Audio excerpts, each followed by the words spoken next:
This is episode 191 of Teacher Approved. You're listening to Teacher Approved, the podcast helping educators elevate what matters and simplify the rest. I'm Heidi. And I'm Emily. We're the creators behind Second Story Window, where we give research-based and teacher-approved strategies that make teaching less stressful and more effective. You can check out the show notes and resources from each episode at secondstorywindow.net. We're so glad you're tuning in today. Let's get to the show. Hey there! Thanks for joining us today. In today's episode, we're sharing 5 simple ways to add movement to your lessons without losing instructional time, and a teacher-approved tip for managing wiggly students right before lunch. Let's start with a try it tomorrow, where we share a quick win that you can try in your classroom right away. Emily, what is our prompt for this week? This week, try adding sparkle fingers to your transition routine. I love this so much. I know. Okay, so when you need students to stop what they're doing and listen for directions, have them raise their hands and wiggle their fingers silently while they wait for everyone to get ready. This is so fun and it's so cute. It gives those fidgety bodies something to do with their hands without making noise. And bonus, you can easily see who's ready. And when all of those little fingers are wiggling in the air, it actually creates a pretty magical moment in your classroom. I can picture it right now. It's so cute. If you like this idea or anything else we share here on the podcast, would you take a second and give us a 5-star rating on Apple Podcasts? Ratings and reviews are one way that new listeners find us, so every rating and review really is a huge help to us. All right, Emily, why do we need to talk about movement in the classroom? Well, think about how you feel after sitting through a long staff meeting. I can hear the groans. Your back starts to ache, your mind wanders, and you're counting down the minutes until you can get up and move around and get the heck out of there, right? Exactly. And now imagine being 7 years old and trying to sit still for hours at a time. The reality is that kids are designed to move. Their growing bodies actually need movement, not just for physical development, but for cognitive development too. Yeah, because movement increases blood flow to the brain, which means more oxygen and nutrients are getting delivered to those adorable little brain cells. And that translates to better focus, improved learning, and, dare I say it, fewer behavior issues. But I know the resistance that teachers have to this. I know you're thinking, I have standards to cover and not enough time as it is. How am I supposed to add movement without falling even more behind? So that's the beauty of what we're sharing today. These are not separate activities that take time away from your curriculum. We're going to share some ways to integrate movement into your existing lessons. So this isn't about choosing between movement or instruction. You're enhancing your instruction with movement. And, for those of you teaching upper elementary, don't click away. No, these strategies work for big kids too. They might roll their eyes at first, but trust me, they need the movement just as much as the little ones, though you might have to work really hard to get them on board with the sparkle fingers idea. Just saying. But it would be worth it. Yes, if you could do it, I'd love to see a picture. All right, let's jump into our 5 ways to add movement to your lessons. Strategy number 1 is act it out. Can you tell us about this one, Emily? Yeah, when your students can become the learning, they're going to remember it so much better. This works especially well in subjects like reading, science, and social studies. It's about getting their whole bodies involved in understanding a concept.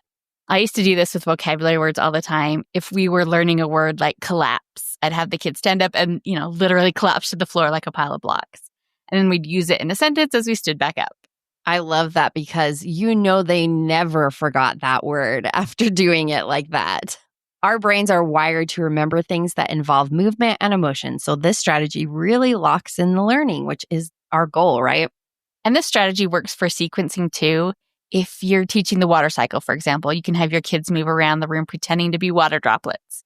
They evaporate by rising on their toes, condense by huddling together, and fall down as precipitation. Oh, it's so cute. And you'll hear some giggles for sure, but you'll also see the learning in action.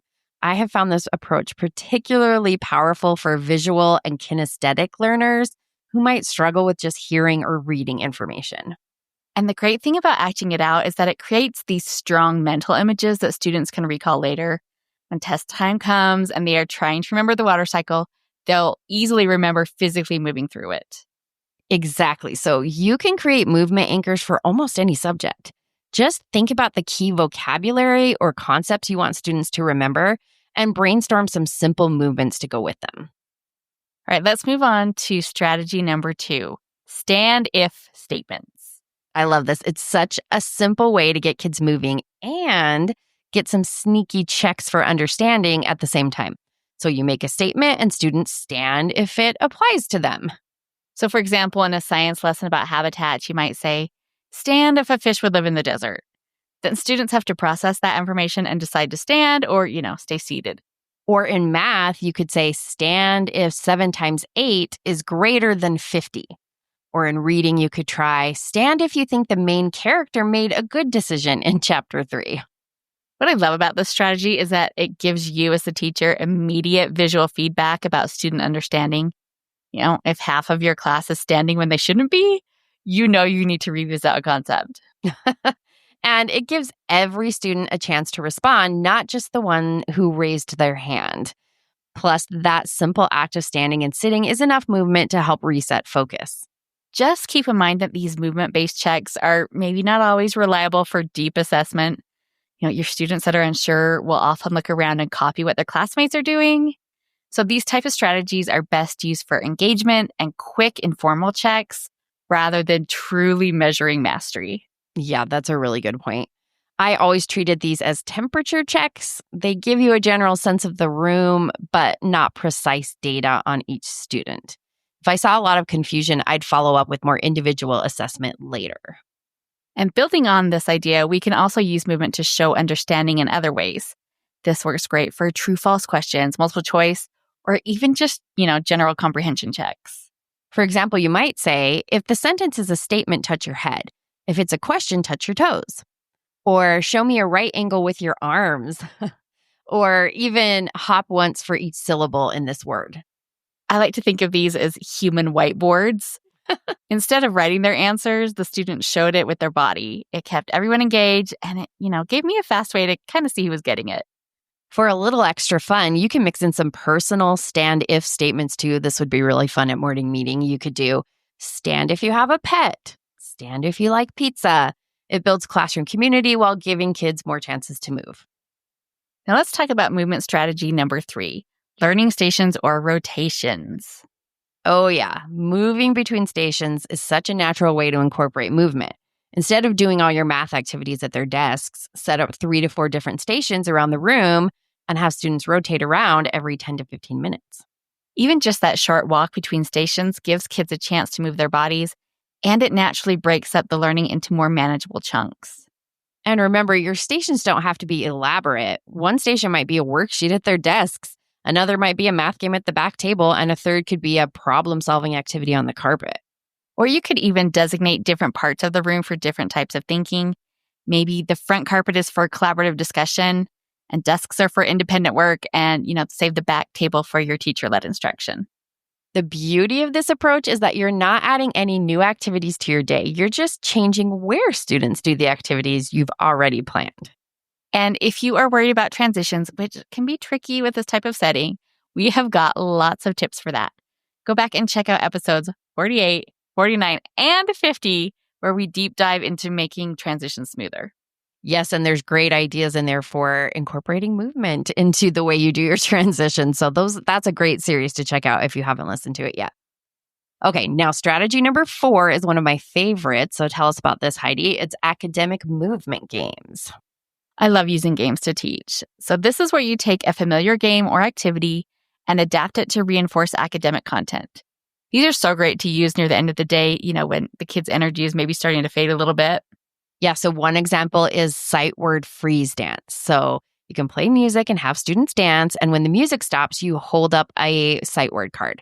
And then students have to read it correctly before the dancing continues. Another fun one is vocabulary charades, where students act out vocabulary words while others guess. This was always a hit with my second graders when learning about science terminology. Or even something as simple as equation scavenger hunt. You can hide index cards with math problems around the room, and students find a card, solve the problem, and bring it to you to check before finding another one. Having kids hunt for their own work to do will get them to do way more work than just having a worksheet will. True story. Another way to pair learning and movement is to just use the walls in your classroom. If your students are stuck in their seats, try turning your classroom into an interactive space. Post questions, vocabulary cards, math facts, or even sentence strips around the room, if you still have sentence strips, and you can have your students walk around and respond. And we love to do this with an end of year cumulative review that we just call an around the room review activity. And we just stick up the questions around the room and they walk around with clipboards and answer the questions. And suddenly the exact same questions that they would groan throughout their desks become an exciting adventure because they got to stand up and use clipboards. A similar idea is to do 4 corners questions. You label each corner of the room with a multiple choice answer, A, B, C, and D, and then you have students walk to their answer. It's a quick way to gauge understanding and get some movement in. And it's even more fun if your question has more than one possible correct answer. So then you can have some discussion about why they chose corner A and why those kids chose corner C and their different reasoning behind it. Yeah, that way you don't also have a stampede of all the kids just running to one corner. Yes, also that. What's great about these games is that they don't feel like work to students. The movement makes the learning more engaging and memorable. And they are perfect for those times when energy is low, like after lunch or toward the end of the day. Instead of fighting the wiggles, you are channeling them into learning.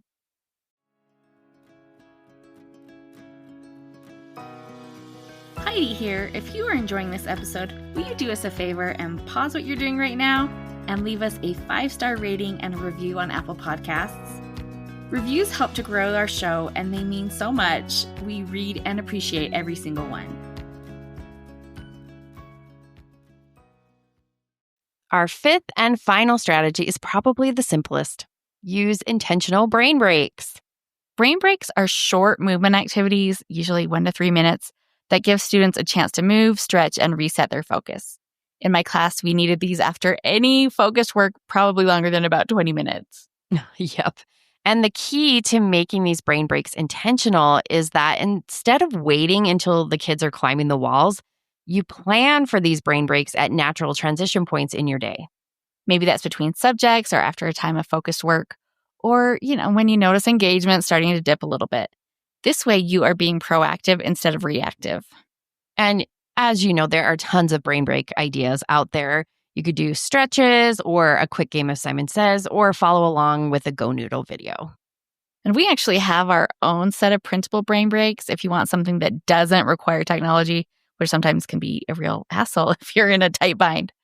Our brain breaks are print and go cards with 3 different types of activity styles to match whatever your class needs in the moment. Yep, we've got recharge activities for when kids need to get the wiggles out, refocus activities that help students calm down and prepare to concentrate again, and refresh activities that engage their minds in fun ways. You can find the brain breaks in our shop, and we will put a link to them in the show notes.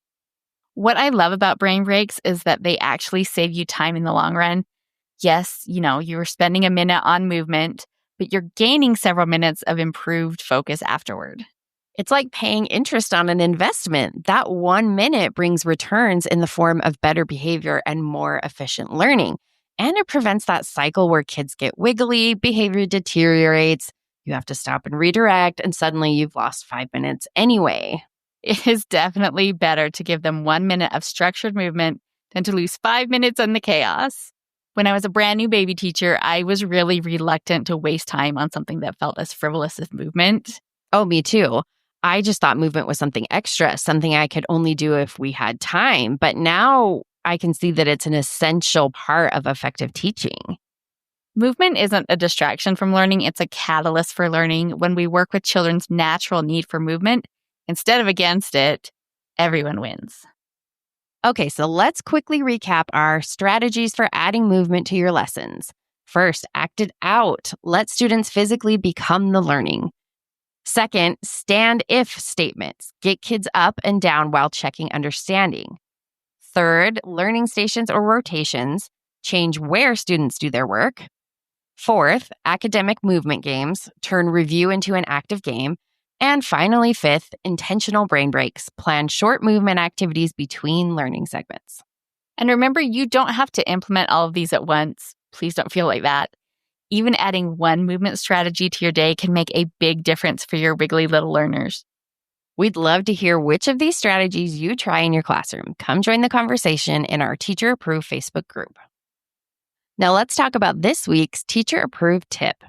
Each week we leave you with a small, actionable tip that you can apply in your classroom today. This week's Teacher Approved tip is manage those pre-lunch wiggles. Tell us about this one, Heidi. Well, we all know that right before lunch can be one of the wiggliest times of the day. Kids are hungry, they've been working hard all morning, and their focus is waning. Oh, yes. I used to dread that 15 minutes right before lunch because it was like herding cats no matter what. So instead of fighting those wiggles, one thing you can try is a standing station for the last 10 minutes or so before lunch. Designate a few areas in your room where students can stand to complete their work. Okay, I love that idea. What does a standing station look like? Well, it's really just anywhere kids can stand. It might be a counter or a shelf at standing height, or really even just a clipboard that they can use while standing at the wall. And then when you notice the wiggles are starting to ramp up before lunch, offer the option to move to a standing station to finish their work. Oh, this is brilliant because it gives kids the movement they need without disrupting the flow of your lesson. And for some kids, standing actually helps them focus better than sitting. Oh, exactly. And the beauty is that you don't need anything special or any extra planning. It's just offering an alternative workspace, assuming that you give them the consequence that if they can't handle making that choice, you'll have to choose where they stand or have to go back to their desks. Oh, for sure. This is an option that you would want to introduce with some expectations and practicing how they should behave there and letting them know what the consequences are if they don't follow those expectations, or this could turn into a nightmare. Yeah, being clear about expectations is going to make or break this. Be clear that standing work is still work time. It's not a social break or a time to wander around the room and try out all of the different spots. Yeah, and you probably want to start small with this idea with maybe just 3 to 4 standing spots at first. And then you could use a rotation system if lots of kids want to try it. And then if you find that it's popular and it's helping your students and you've established good expectations for it, it could become a more regular option in your classroom. But for sure, some kids are probably never going to want to stand there and some will probably want to stand there a lot because it helps them focus better. It just depends on the kids. And really, this is such a simple adjustment, but it can make a big difference in managing that challenging time before lunch. To wrap up the show, we are sharing what we're giving extra credit to this week. Emily, what gets your extra credit? I'm giving extra credit to the TV show The Pit on Max.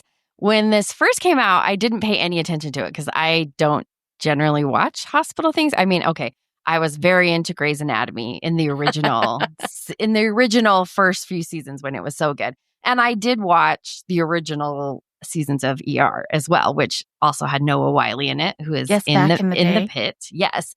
But somebody was raving enough about it that I'm like, I'll just give it a try. And guys, it is so good. It is set in this Pittsburgh ER, and each episode is 1 hour of one day. So the whole season is just like one shift on one day. And it is so well done. Now, I will say because it's on Max instead of like on NBC, there is a lot more gore. So just be prepared for that. I am a pro from my years of watching Grey's Anatomy of just knowing when to look away. When the or squishy mute sounds if start. you need to mute the squishy sounds. So I do tend to watch this when I'm doing something else so that I can just look away when I don't want to watch what's going on.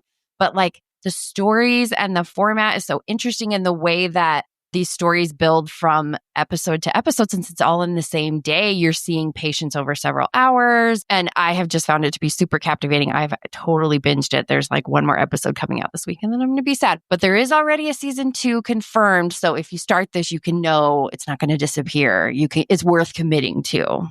That's good. There's nothing worse than getting attached to a show only to have it cut and axed from your life. I know. So if you watch this, let me know what you think. Not you, Heidi. I mean, you too, if you want to. Not that I don't want your opinion, but I know you won't watch it. But maybe someday not. You will. But maybe. If somebody else watches it, come and talk to me about it. What are you giving extra credit to, Heidi? Well, how's this for a segue? I'm giving extra credit to Magnesium 3 and 8 because it has saved my life.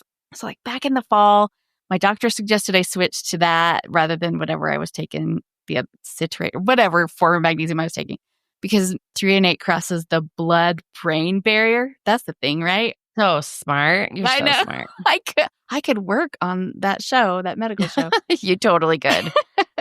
And so I switched over and I thought yeah, I guess it seems fine. I'm not really noticing any, I didn't get any superpowers. I'm sure it's great, but it is a little bit expensive. I mean, it's not crazy. It's, $30 for a month. It's not crazy. But when you could get magnesium a lot cheaper, it just seemed like someplace I could save money. So early in March, sorry, this is turning into a story. Early in March, I just went back to the other magnesium I was using. And then I didn't notice that my restless legs started to ramp up. And then suddenly I was up for hours and hours every night and I couldn't figure out what was going on until I remembered that I had just switched over the magnesium. So I'm saying all that to say if you also deal with restless legs, trying out magnesium 3 and 8 could be a game changer because once I got back on that, it took a couple nights, but I have not had this problem since. So. Well, now you've done a perfect case study of one that this works great for restless legs. So if that applies to you out there, you should try it too. And if you have been there, you know how desperate you are to try anything. I've tried it all because it's the worst feeling to just be laying there and having your legs go on an adventure without you. And you just want to sleep. And I've been taking this. I don't have restless legs, but I have been taking this and I feel like I've been sleeping better too. But I don't have a perfect example like yours. It's one of those well, I think I'll just keep taking it because I think it's doing something. I guess if I wanted a case study of one for me, I could stop taking it, but I don't want to do that. Because I didn't even think it was doing anything because it took it took a while, a couple weeks probably to kick in. And so I didn't make the connection. Right. I just was well, yeah, that problem's suddenly fixed. I don't know what I did, but yay me. I learned. I love that stuff now. I've got bottles and bottles of it in my bathroom cabinet. We will link to it in the show notes. That is it for today's episode. Remember, adding movement to your lessons doesn't have to be complicated. Try one of our 5 strategies and see how your students respond. And don't forget our teacher-approved tip for managing those pre-lunch wiggles with standing stations. Sometimes the simplest solutions make the biggest difference. Thanks for listening to the Teacher Approved podcast. If you found this helpful, please share it with a teacher friend who might need these ideas too. We hope you enjoyed this episode of Teacher Approved. I'm Heidi. And I'm Emily. Thank you for listening. Be sure to follow or subscribe in your podcast app so that you never miss an episode. You can connect with us and other teachers in the Teacher Approved Facebook group. We'll see you here next week. Bye for now. Bye.